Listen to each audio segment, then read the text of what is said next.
singing in the rain. Ta ta ta ta ta ta ta. Tudo bom? Boa noite. Tudo bem? Como é que estão as coisas? E aí, hein? Ó, legal, é? Bacana, hein? Boa noite, bom dia, boa tarde. Tudo tranquilo, tudo chupichura, tudo maravilhoso. Ó, rapaz, as coisas não tão fáceis, mas a gente vai levando, né? A gente vai aguentando no que dá e no que der, etc, etc, etc. A gente vai levando, a gente vai levando, a gente vai levando. Ó, hoje eu vou falar de um livro extraordinário, sensacional, entendeu? Mas antes de falar dele, vou só mostrar aqui alguns que eu tô lendo e que eu pretendo ler futuramente para fazer algumas resenhas aqui no canal. Ó, um dos livros que eu pretendo ler, que eu ainda não comecei, esse livro aqui do Arthur Schnitzler. Sei se você assistiu algum dia na sua vida aquele filme de Olhos Bem Fechados com o Tom Cruise, que é do Stanley Kubrick. Esse sujeito aqui foi o cara que escreveu o conto que deu origem ao filme, ao que o Kubrick fez e deixou pro Spielberg e morreu. Esse autor aqui é muito bom e eu tô pretendendo ler esse livro aqui tem um tempão, e com o advento do canal aqui eu vou ler. Isso leva um bom tempinho porque eu leio outras coisas, mas aí eu faço uma análisezinha do que eu achei. Eu nunca li nada do Schnitzler, nem o texto de Olhos Bem Fechados, que foi a base do livro do Kubrick. Eu não li isso aqui, mas eu tenho a impressão de que isso aqui é bom pra caramba. Eu tenho isso há muito tempo, tá guardado, separado, tem até o marcador de página já bonitinho aqui pra ler. Ó, esse aqui eu já li e eu vou fazer uma análise qualquer hora. O Tempo de Despertar do Oliver Sacks. Isso aqui tá na lista para fazer uma análise. Fazer uma análise, e inclusive sei se vocês assistiram o filme de 1990 com o Robin Williams, O Tempo de Despertar. Isso aqui também, ó, já terminei de ler, esse livro já está lido, e eu pretendo fazer uma análise. Já era para ter feito, lá atrás, desde que eu terminei, mas por conta de uma série de fatores aí eu resolvi que vai surgir a hora dele de eu falar disso aqui. Esse livro é muito bom, quem não leu, leia, que isso aqui vale a pena. Ó, melhor do que o filme, viu? Eu vou adiantando, tá? Ó, esse aqui, Oliver Sacks novamente, ó, Vendo Vozes. Esse é outro livro que tá na lista. Esse aqui eu não li, do Oliver Sacks. Depois que eu li O Tempo de Despertar, eu cheguei à conclusão de que realmente vale a pena dar uma olhada nos livros desse autor, viu? Isso aqui deve ser muito bom. E é fininho, hein? Isso aqui dá pra ler numa sentada, dependendo mais ou menos do texto, né? Vale a pena pra caramba. Esse aqui eu tô terminando de ler, Ian Fleming, A Serviço de Sua Majestade. Isso aqui, essa maravilha. Ian Fleming é um ótimo autor. Os filmes são inferiores aos livros que o Fleming escreveu. Sempre isso, né? Eu não conheço nenhum livro, nenhum na literatura, nenhum que o filme seja superior ao texto. Não conheço, não me lembro de nenhum. São materiais que quando você leva para o cinema, os caras fazem adaptações. Esse aqui que eu vou fazer uma resenha sobre, é bem fiel ao texto, por uma série de razões, mas eu vou falar isso numa outra hora, beleza? E para fechar, esse aqui, ó, Cidade Grega, do Gustave Glotz. Isso aqui é uma análise feroz de como é que era Atenas nos seus mais íntimos detalhes, a coisa mais básica. Esse livro é de 1920 e pouco, é muito bom, dá uma visão geral sobre a Grécia, sobre Atenas. Quem lê vai saber, vai ter uma ideia ótima. Da mesma turma daquela do Werner Jäger, do Paideia, viu? Da mesma turma lá de alemães que escreveram no início do século XX, que fizeram ótimos trabalhos. Isso aqui é um livro sensacional e ele tem muito a ver com o Cidade Antiga, do Fustel de Coulanges. Quem gosta de ler história, quem gosta de pegar esse material, esses textos, vai se deliciar com isso aqui. Isso aqui também é uma hora, eu tô fazendo uma resenha sobre, beleza? Dito isso, o livro que eu quero falar é sobre esse aqui, ó. Laranja Mecânica, do Antônio Burgess. Ó, muito já se falou, eu olhei muita coisa na internet, por exemplo, falando desse livro aqui, dando uma geral com versões mais novas dessa obra, né, com versões com entrevistas com Burgess, etc. E essa edição aqui é antiga, essa versão aqui brasileira, ela é de 1971, 1972. Talvez ela tenha uma diferença com relação às obras que vieram depois. Tem umas do século XXI que giram aí, que foram retraduzidas, etc. Porque esse material aqui, ele tá no calor da hora do filme. Talvez a ideia que se tenha feito essa versão traduzida para o português 1971, 1972, é porque o filme estava fazendo muito sucesso na época. O filme do Kubrick, você provavelmente já assistiu. Se você não viu, ó, o filme é extraordinário. O Kubrick, obviamente, tem filmes muito estranhos, vai dizer assim, né? Muito já se falou da obra do Kubrick, inclusive que para muitos ele foi responsável pela essa é uma piada, né? Isso é uma graça, que ele foi responsável. Eu não consigo parar de rir quando eu penso num negócio desse, cara. Peraí, deixa eu rir. Ai, meu Deus do céu, viu? As pessoas, elas... Tá, que dizem que o Kubrick que filmou a pisada do homem na lua. Ai, meu Deus, que foi ele o responsável. Você vê como é que esse sujeito era danado, né?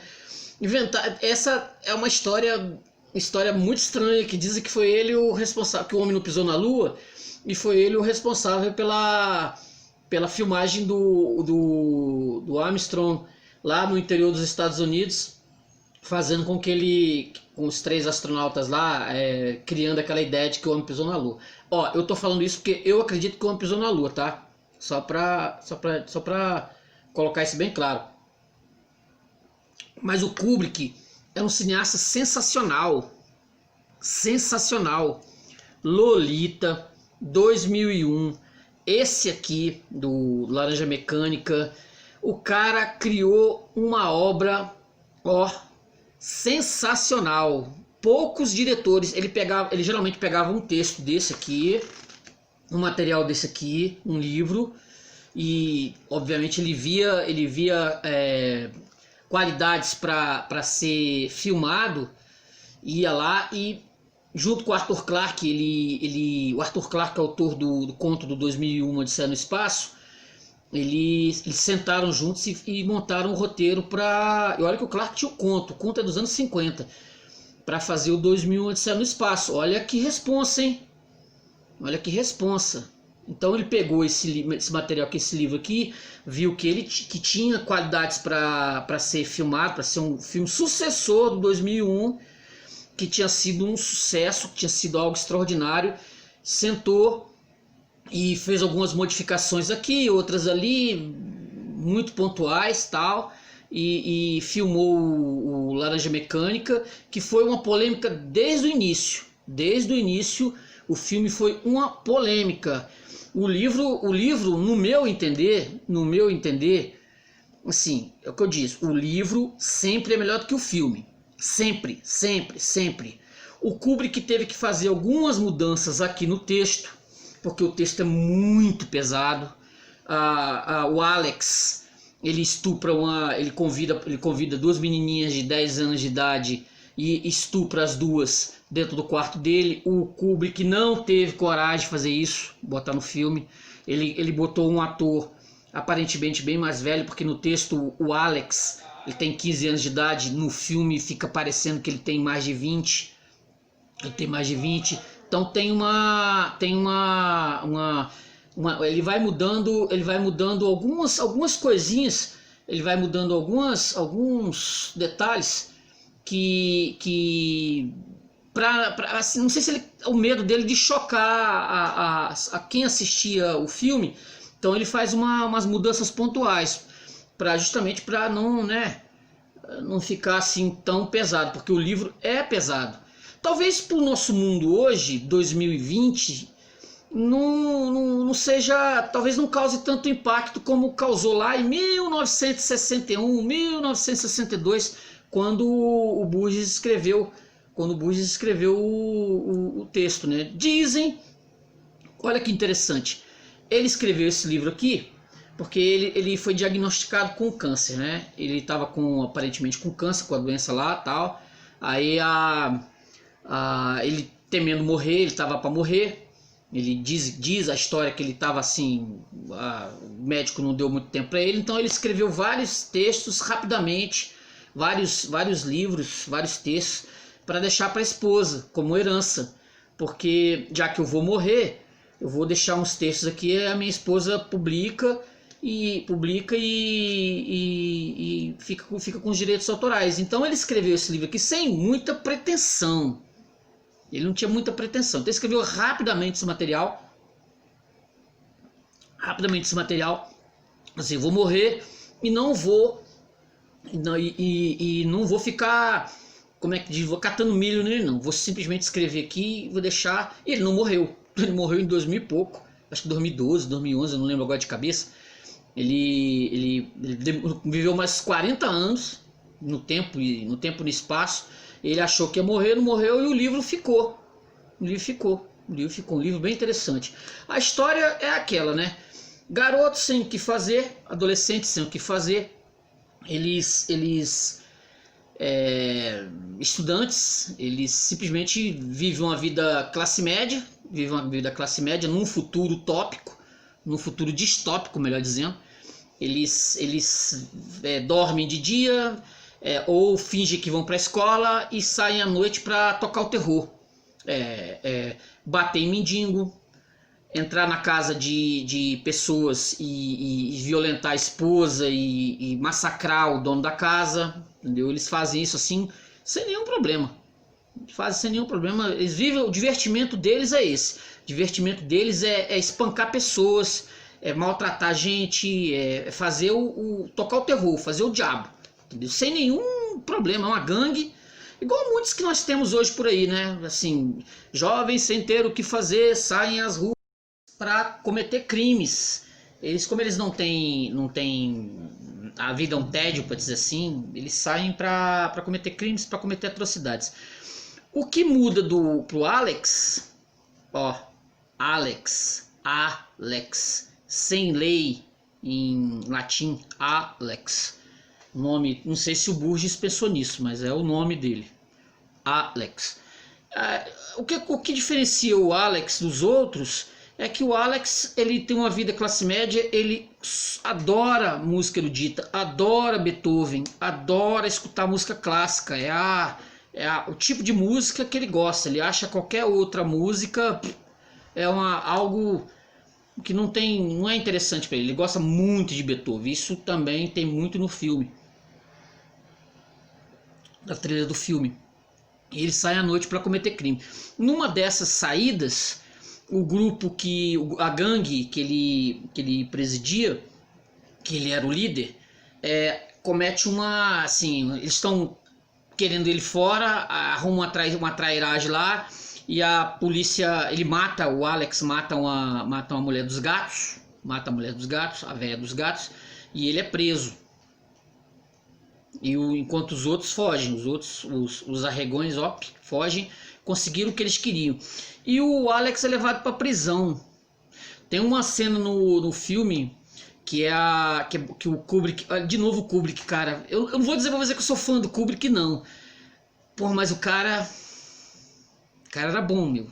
Tem uma cena dele na cadeia que, se vocês pesquisarem aí, se vocês tiverem interesse, ele tirou de uma pintura do Van Gogh, que é o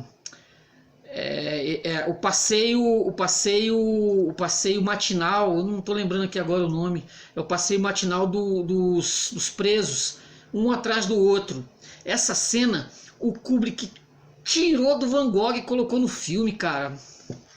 Puta merda, bicho. Tá lá. Sensacional.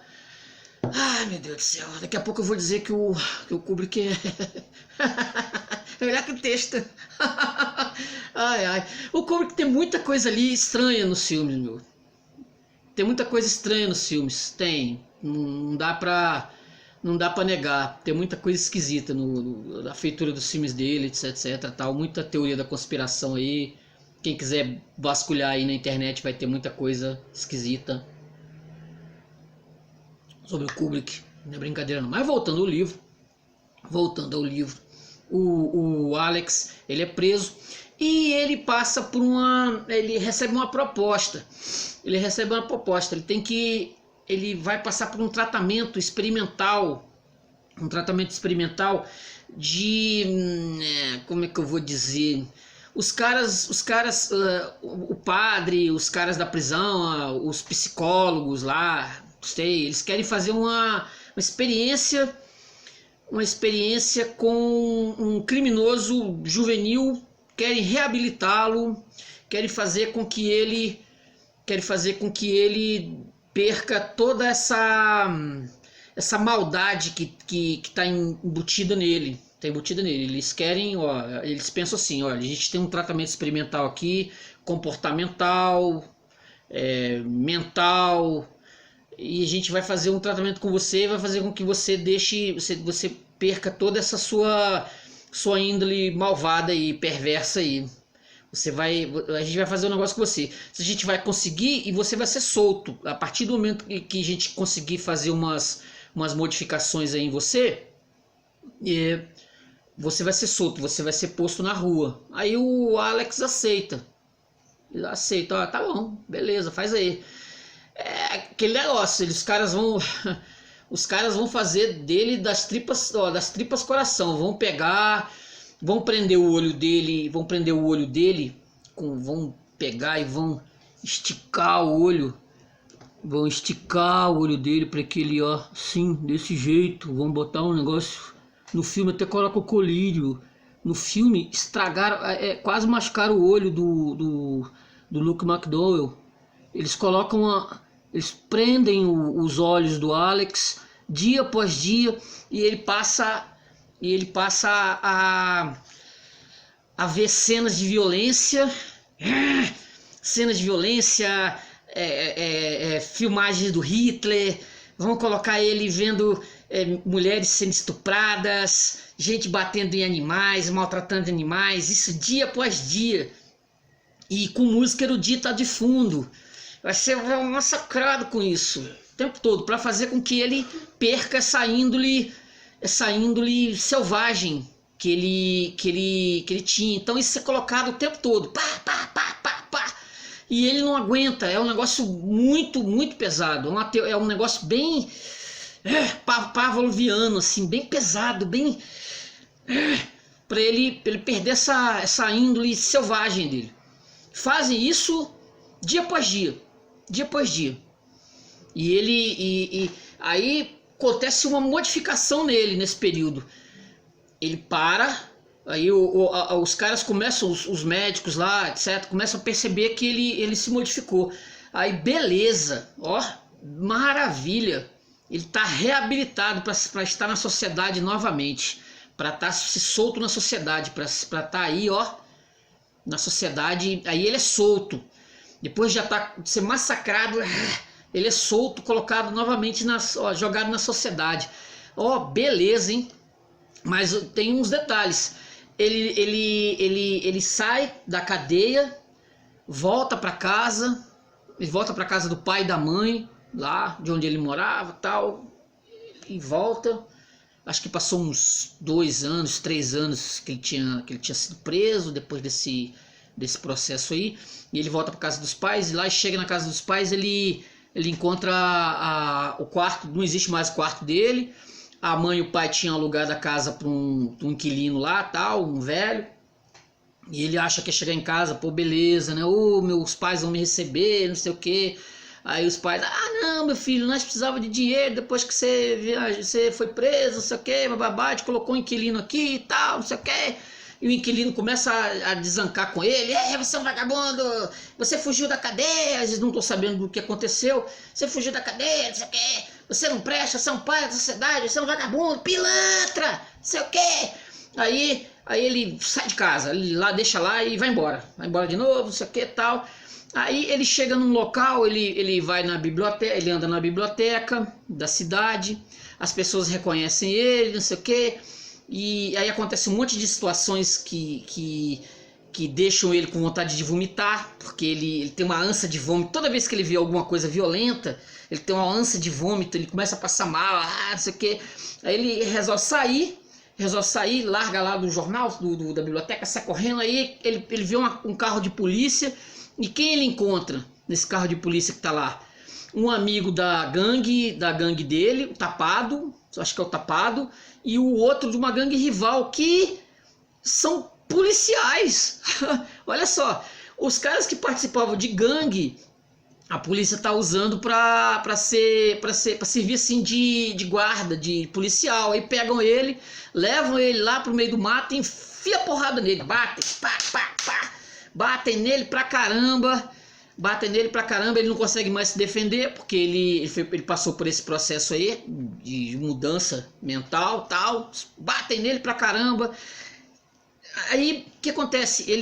Aí depois que ele já tá lá parado, ele tá lá todo ensanguentado, os caras já foram embora, ele larga, ele vai andando pro meio do mato, ele vai, ele chega na casa de um sujeito, bate na porta. Aí quem ele encontra lá? O cara que ele tinha matado a mulher lá na vida dele anterior, tinha matado a mulher. E o sujeito, no livro eu não percebi que o sujeito reconheceu ele de cara, não. Assim, no filme é bem, isso fica bem mais explícito. No filme fica explícito, o sujeito reconhece ele. Olha a passagem do início do livro aqui que eu vou ler, é exatamente esse encontro dos rapazes da gangue com esse sujeito que o Alex reencontra. Isso aqui é bem no comecinho do livro, olha só. Só explicando uma coisa, tem um linguajar aqui que o Burgess, como ele era joyciano, ele criou várias palavras, substituiu várias palavras que ele considerou como, assim, dentro de uma, né, ele criou palavras novas. Então o livro, ele é recheado de um vocabulário que é chamado de Nadsat, que é o vocabulário adolescente, que é uma mistura de eslavo com russo, e isso é meio chato às vezes para quem vai começar a ler o livro. Depois você pega sem nenhum problema, mas de princípio é chato. Então essa parte aqui que eu vou ler, ela está recheada desse vocabulário. Assim, eu não considerei difícil a compreensão, não. Mas, né, vamos lá, ó. Olha só essa passagem. A gente ficou traquinando durante algum tempo no que chamavam de subúrbio, assustando Vex e Tinas que atravessassem a rua, correndo em zigue-zague atrás de gatos e coisas assim. Depois pegamos a estrada para leste. Não havia muito tráfego, portanto eu continuava afundando a noga quase até furar o chão do carro, e o Durango 95 comia estrada, que nem espaguete. Logo já eram as árvores de inverno e a escuridão, meus irmãos. Num campo preto, e num determinado lugar eu avancei em cima de um troço grande que tinha um rote cheio de dentes rosnando em frente dos faróis. E logo a coisa berrava e se esborrachava embaixo, e o tapado no banco de trás riu de estourar. Com isso. Aí nós vimos um Maltchique e sua guria fazendo lube-lube embaixo de uma árvore. Então paramos, aplaudimos e partimos para cima dos dois. E com um par de touchecks, sem muito entusiasmo, botamos ambos para chorar e fomos embora. O que a gente estava procurando agora era a velha visita surpresa. Esse negócio era uma graça e proporcionava bons smacks e lances de ultraviolência. Chegamos finalmente a uma espécie de lugarejo, e logo na entrada desse lugarejo tinha uma casinha isolada com o seu jardinzinho. A luna estava bem a pino agora e a gente podia videar a tal casinha nitidamente enquanto eu parava o carro e puxava o freio.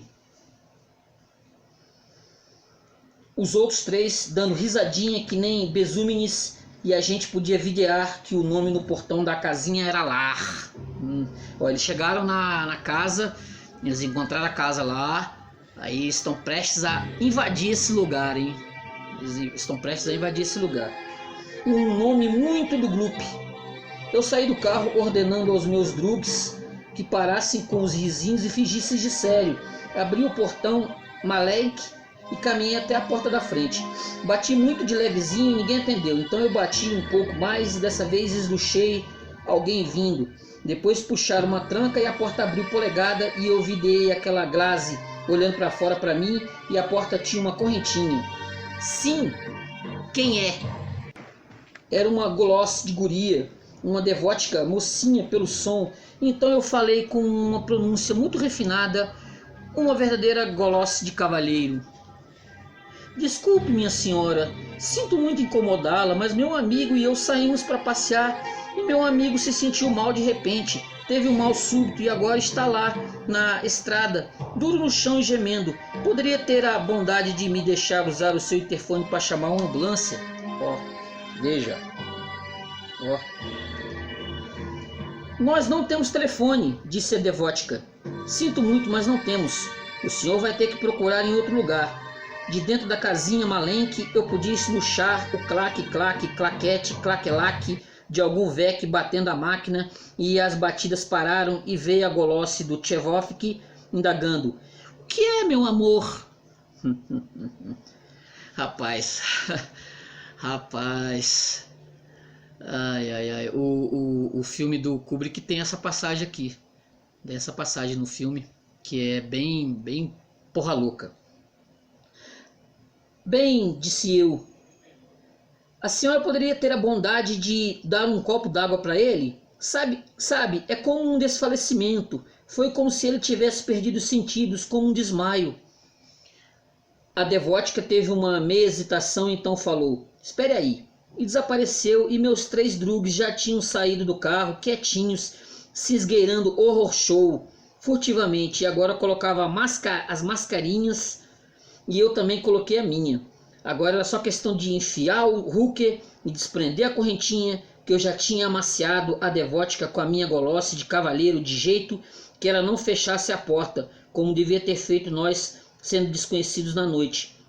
Nós quatro entramos com estardalhaço, o tapado bancando o chute, como sempre, pulando para cima e para baixo e cantando eslovos feios.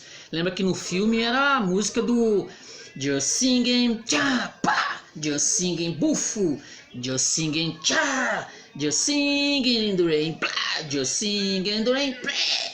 Essa música que dizem que o Kubrick colocou, assim, ele não tinha uma música.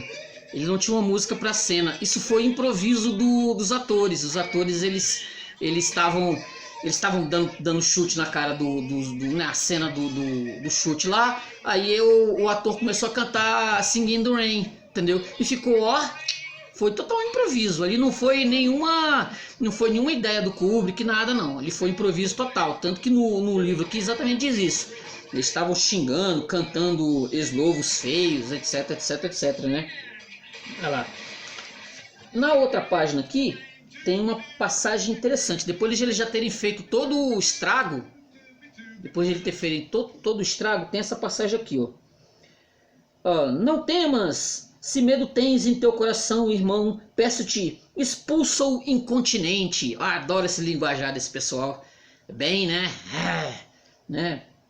Assim, para demonstrar assim, nossa, nós somos realmente, nós cometemos isso aqui, fazemos isso tudo, mas nós, falamos, Aí George e Pete foram procurar a cozinha enquanto o tapado aguardava ordens, de pé ao meu lado, de rote escancarado. O que é isso, pois? Disse eu apanhando a pilha de papéis batidos em cima da mesa e o Moody de óculos de aro de tartaruga disse trêmulo. Exatamente o que eu quero saber. O que é isso? O que é que vocês querem? Sai imediatamente antes que eu jogue vocês lá fora. Aí o coitado do tapado mascarado de P.B. Shelley deu uma boa esmecada com essa, rugindo que nem um animal. É um livro, disse eu. Você está escrevendo um livro? Eu falava com uma golosse bem grosseira. Eu sempre tive a maior admiração por quem sabe escrever livros. Então eu olhei para a folha de cima e tinha o nome A Laranja Mecânica. E eu falei, esse título é bastante gloopy. Onde é que já se viu uma laranja mecânica? Então eu li um malenquinho com uma golosse meio aguda que nem de pregador. A tentativa de impor ao homem criatura superior e capaz de doçura a fluir suculentamente na última fase da criação dos cantos dos lábios barbudos de Deus, tentar impor, digo eu, leis e condições apropriadas para uma criação mecânica. Contra isso levanto a minha pena espada. Dizendo que o autor ele achava que todo mundo era livre, todo mundo era extraordinário, mas eles acabavam sendo, como todos nós éramos uma laranja, e essa laranja, ela no fim das contas acabava sendo exprimida. Nós somos laranjas mecânicas. Igual a seleção de 1974, o carrossel holandês, a laranja mecânica. Tchan! Do Johan Cruyff, laranja mecânica. O tapado fez o velho som da língua no beiço, com essa aí eu também tive que esmecar. E aí vai, eles arrebentam, eles deixam o velho paralítico, do que estava escrevendo o livro, e a mulher eles matam. Aí eu volto, aí ele volta, o Alex se encontra com esse sujeito que escreveu estava escrevendo esse livro, Laranja Mecânica. Ele para alguns ele percebe, esse velho percebe que é o Alex, para outros não. No texto eu confesso a você que eu não consegui identificar isso, mas o velho arruma um plano, esse velho arruma um plano de vingança quando ele descobre que o Alex é o cara que tinha sido responsável pela morte da mulher dele e por deixá-lo paralítico. Ele arruma um plano. Ele deixa ele trancado dentro de casa, dá comida para ele, deixa ele tranquilo, deixa ele, né, relaxado lá e tal, e dá comida para ele, não sei o que, aí deixa ele trancado em casa e tranca a casa e começa a colocar música clássica para ele, e ele começa a ficar agitado, começa a ficar totalmente, e sai de casa, deixa ele trancado com música muito alta, música clássica. E ele totalmente desgovernado. Aí o Alex pensa em suicídio, sobe lá na sacada da casa e pula lá de cima no chão, se esbalda no chão lá, mas não morre. Ele não morre. Mas algo acontece com relação a isso, quando ele sofre quando ele tenta o suicídio e não consegue morrer.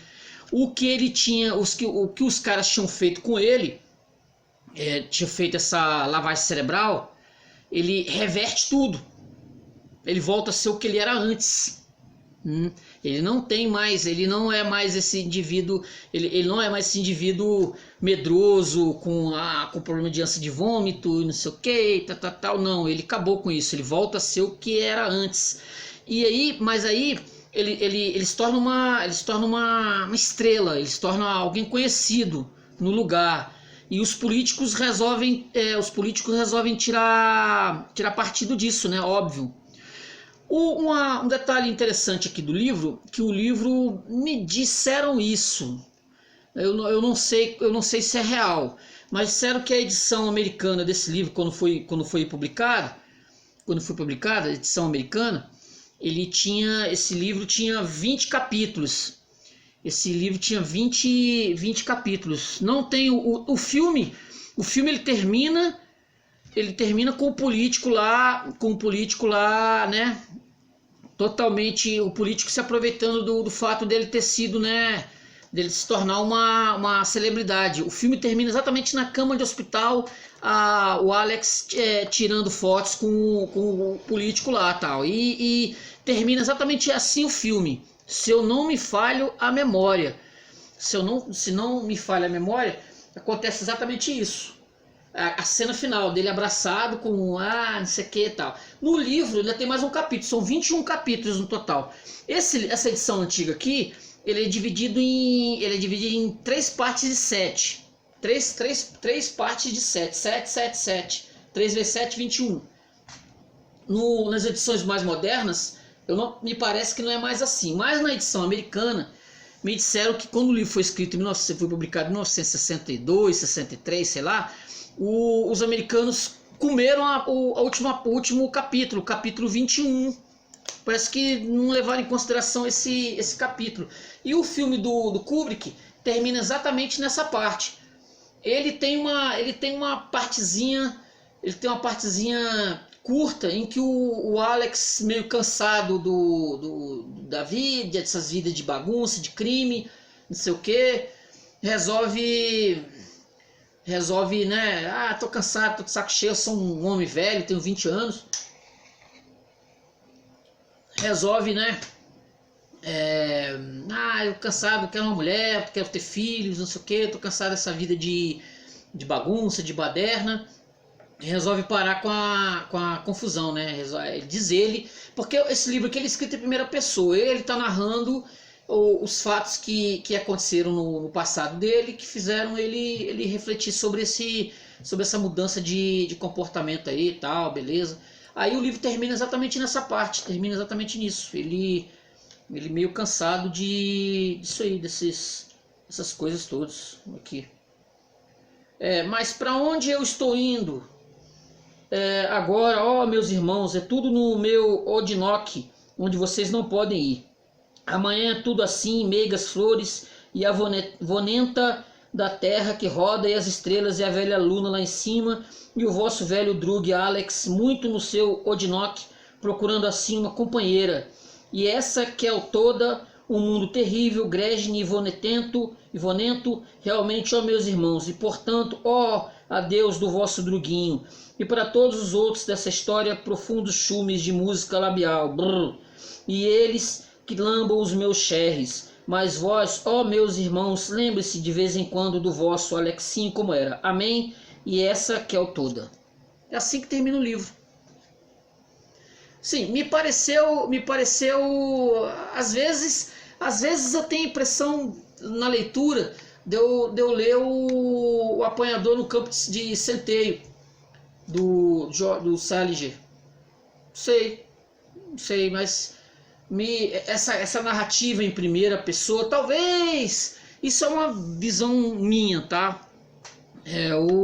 O Burgess, obviamente, todos leram nos anos 50 o Apanhador no Campo de Centeio. E de repente, quem sabe, talvez o Burgess lá, vou morrer, não sei o que tal, vou fazer também um Apanhador no Campo de Centeio também, uma coisa desse tipo. É só uma maluquice que me veio aqui na cabeça aqui exatamente nesse momento. Beleza? Isso é o Laranja Mecânica. Esse livro é seminal. Não sei se eu vou dizer você que é ficção científica. Alguns colocam como ficção científica. Não sei. Só sei que o filme é muito bom e o livro também é muito bom. Beleza? Curte aí, tá? Se inscreve no canal, curte, dá sua curtida, tranquilo? Se inscreve no canal, comenta, tranquilo? Beleza? Esse foi a Laranja Mecânica do Anthony Burgess. Beleza? Valeu, tchau!